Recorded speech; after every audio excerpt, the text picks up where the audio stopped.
The fact that we can think about how we think, the fact that we can observe how we're acting, the fact that we can pay attention to how we're feeling means we can modify ourselves to do a better job in life. That's called metacognition.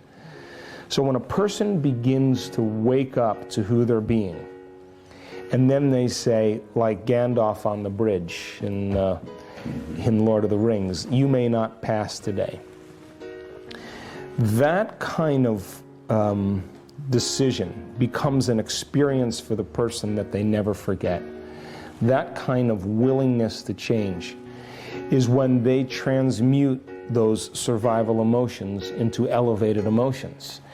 And those emotions, because they're addictive and emotions are the record of the past, then for the most part, the body as the unconscious mind does not know the difference between an experience in your life that creates an emotion and an emotion that you can fabricate by thought alone. To the body, it's the same.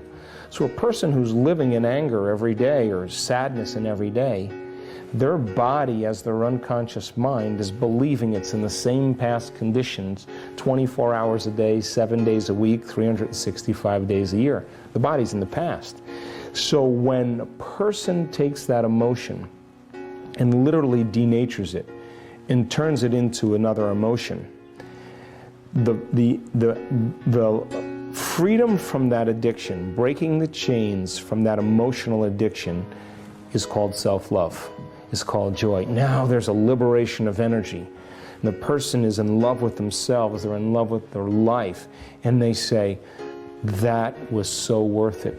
And all of a sudden, they look back at their past and they say, I would never change anything in my past because it brought me to this present moment. And when you can look back at your past that way, then the past rolls up to the present moment, and now you're beginning to experience true freedom. That certain people will not see possibility until they reach crisis, till they reach their lowest level, and then they're going to wake up and say, I better change. I think the greatest demonstration of change really is to begin to show others how to do it, to be the living example of it. That when you and I are the living example of joy, that when we are not attached to what people think or emotions that keep us feeling sick, and we are celebrating life, and we are passionate about our future, that we are filled with ideas and inspiration. That's a very contagious state of being. And people that are lost in habits or lost in those emotional states, they will see it initially as a affront. It'll be a confronting moment for them. But inside them, they secretly want to be free. They just don't know how to do it. So we always say in our workshops, you always know when someone's in the midst of change because they stop talking about it. They don't talk about it. They're too busy being it. So if you and I are waking up every morning and demonstrating change in our life, the people in our life have one of two choices. They either begin to become inspired by change for themselves, not because you're preaching to them philosophically, but because you're demonstrating it in your life. They'll either rise up to that, or the person cannot maintain a relationship with the person who's living in such freedom, which means they'll probably stay the same for the rest of their life.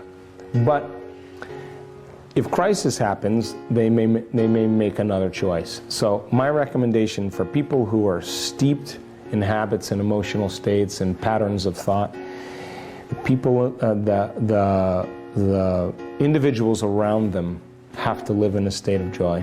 They have to live in a state of freedom. They have to demonstrate it in every single area of their life. And normally, there's a thing in physics called entrainment, which means sooner or later, others start to vibrate at the same rate as you. So be the example, and don't drop to their level of suffering, because if a person is suffering or a person is stuck in a pattern, they're using people in conditions in their life to reaffirm that addiction to suffering, to that addiction to guilt, that addiction to difficulty.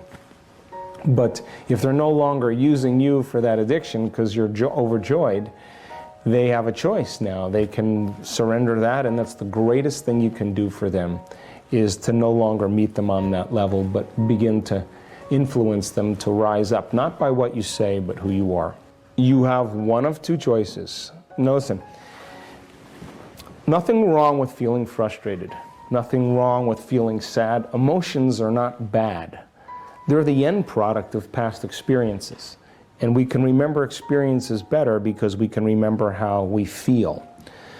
But when you have a reaction to someone or something in your life, there's a refractory period of chemicals that are created.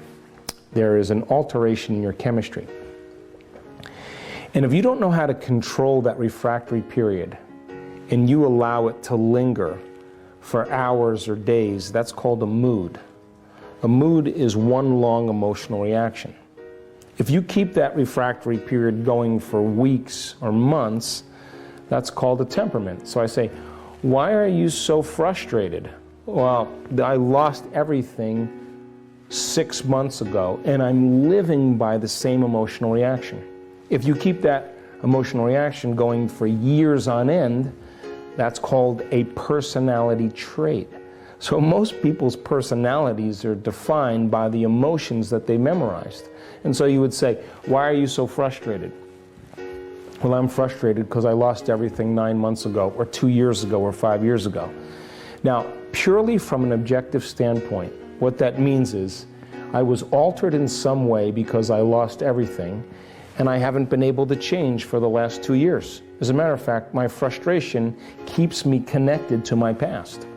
Now, shortening the refractory period of your emotional reaction is emotional intelligence. A great thing to teach children. But if a person's going to live in frustration and that is their identity, and then they're going to tell the story of how they lost everything within that emotion, then they're firing and wiring the same circuits in their brain and emotionally conditioning their body to more frustration. And their identity now is connected to the past. Now, they will never create a new future holding on to those emotions of the past. Now, I have had many, many challenges in my life that have left very strong emotions. I understand them, I'm human. But at what point do you realize that living by frustration is, number one, not loving to you? Because those chemicals push the genetic buttons that will ultimately create a disease, number one. And number two, frustration is causing you to view your life through the lens of frustration, so you're going to look for more things in your life to reaffirm your addiction to frustration. And then you're going to hang out with people that complain and are frustrated too, and you're going to use each other to reaffirm your addiction, and that's called a culture. So then there comes a moment where a person finally says enough, and they say, no more. And they begin to look at how they think. They begin to pay attention to how they're feeling. They begin to become conscious of how they're behaving when they're in that state. And if you're observing those states of mind and body, it means you're no longer the automatic program. You're the consciousness now observing the program, and that's when you begin to objectify your subjective self. You're the observer of the self, which means you're no longer the addiction or the biology, the program that you're rooted in. Every great person in history knew this. We go to movies to watch people overcome insurmountable odds because we secretly believe in our own greatness. So whether I'm talking to a CEO of a company, or to a prison inmate, or the janitor that's sweeping the floor in a school, everybody secretly believes in their own greatness. And when you realize that that frustration is keeping you anchored to the past, and you realize that there's a whole lot of future for you to create, when you can really reason that in your mind, you'll say, what is this frustration worth to me? And when you begin to break free of it, you will be liberated and new opportunities will come into your life. So again, study the knowledge that shows you that there are future possibilities. Nelson Mandela, he had a whole lot of reasons to hate. He had a whole lot of reasons to be frustrated. Had a whole lot of reasons to be judgmental. 27 years in prison, sooner or later he realized, I got to be creative. You know, first 10 years of his life, he said, I'm never going to get out of here. I'm never going to get out of here. I'm never going to get out of here. And he was creating the emotions of hatred and anger. He's looking outside his prison after 10 years. And he said his heart spoke to him. And all of a sudden, it said, maybe you could get out of here. What if you could get out of here? And he started thinking, how could I get out of here? How could I get out of here? Ask the frontal lobe question. And all of a sudden, the frontal lobe begins to select different networks of neurons and seamlessly piece them together to create a new idea. And he says, I'm going to write letters to the United States on apartheid and anti-apartheid. So every week he writes letters and he sends them to the United States. A few years later, the United States starts answering. And then he says, wow, who's going to lead this nation? Who's going to lead this nation? Who's going to lead this nation? And then all of a sudden he started thinking, maybe I could lead this nation. Maybe I'm the guy that should lead this nation. And as he starts to ask this question, the most important question comes out. How would I have to be to lead a nation?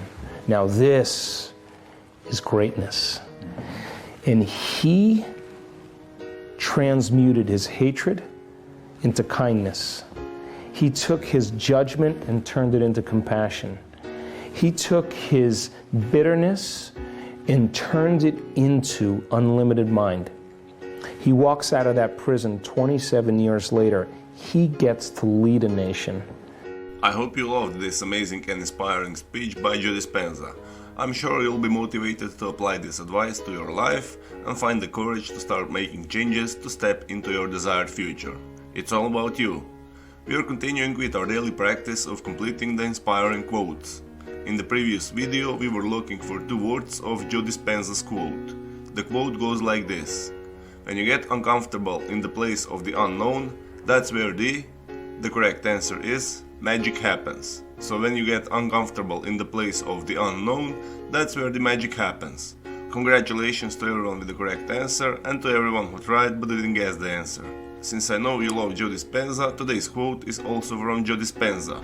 The last time many of you knew the right answer. Today's quote also shouldn't be difficult to guess. We'll see. We are looking for 2 words. So the quote goes like this: same thoughts always lead to the same choices. Same choices lead to the same behavior, and the same behaviors lead to...